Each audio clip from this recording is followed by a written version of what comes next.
زما یوه مجبوري نه ده چې د خیاله وځي غم د خراب کړم اشنا ژوند مې بې مجاله وځي د خور د زړه نه به د مړ ورور ارمان څوک وباسي دا جنازې د پښتنو چې کال د کاله وځي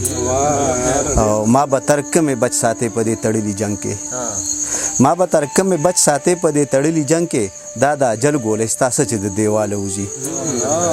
چې به یې بل ته لاس نیوه وظیفې به یې غوښتې نن زکاتونه د هغې خلقو د ماله وځي ساده وه ما نه یې نکریزې د اختر غوښتلې زه په جړا شوم دې قصې د پېښور غوښتلې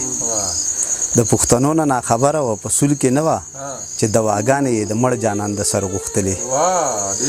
ته یې مجرم کړې زه احساس کړم دواړه خپل وروڼه یو د وخت ظالم رانه په چا پسې لښکر غوښتلې مینه دې راکړه خو په مینه دې بیا پویه نه شو مینه دې راکړه خو په مینه دې بیا پویه نه شو پښتنې خاورې قربانۍ دې دومره زر غوښتلې مختاره زړه مې شو کېدو پې چې سلګو ونیوه سترګې یې سرې وې چې خمزولې د ګودر غوښتلې او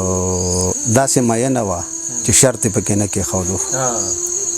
داسې مینه وه چې شرط یې پکې نه کېښودو ما به په لار د هغې هر قدم ته زړه کېښودو ما ته یې وې خدای به دې روح کې ته به نه مړ کېږې ما ته یې وې خدای به دې روح کې ته به نه مړ کېږې هغې چې ما له په زخمونو کې رانجه کېښوده په ما به ډېره یېرېده په ما به یې ډېر شک کوو په ما به ډېره یېرېده په ما به یې ډېر شک کوو د مرګ لوظونه یې را سره په ژوندانه کېښوده او سړی د خپل جنت ژوند نه هم کډه وکړي خدایه چې تا په محبت کې کم خواږه کېښوده ستا ګمانونه غلط نه و ما مې مور ته وویې مختار مې خوښ دی او بیا لاسونه مې په خوله کېښوده او نیازه کوی چې دا چا وي چې د زخرو ګولۍ خورم ورپسې زه داسې مین نه یم چې مرم ورپسې جانان دې ښه په خپله پښتو ودرېږي ریباره زه دومره لیونی نه یم چې زه م ورپسې او هغه نه یم د ده خفه یم ده ته خو پته ده چې زه خفه یم راشه زما مسینجر وګوره لږ بیا به خبر شي چې بس خفه یم مونږ د ته مونږ سره ګرځه دغسې ښه به شي چې د بل په لاس نه چوړ شي مونږ له راشي دا وواما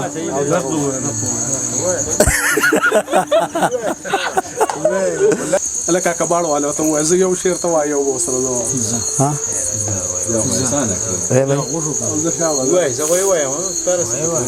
چې د بل په لاس نه چوړ شي مونږ له راشي د کباړ واسکټ ته جوړ شي مونږ له راشي بل وایه یا ځکه څه واما نو زه به ته زاړه شعرونه واما نو ماله خو نوي نه راځي یا ځکه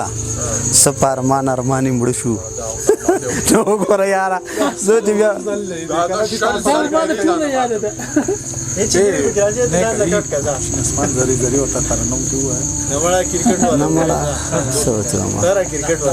دغه ته واما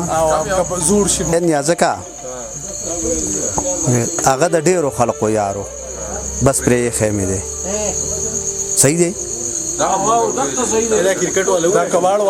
وایي چې ورېږه تو زما یوه مجبوري نه ده چې د خیاله وځي او غم دې خراب کړم اشنا ژوند مې بې مجال لکه خدای ته وګورم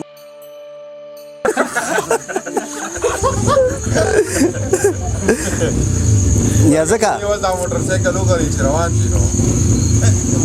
درمان خو به دا دوستانی نو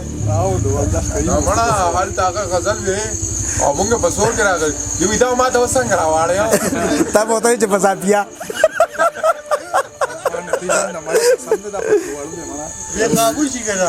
یا ځکه وایي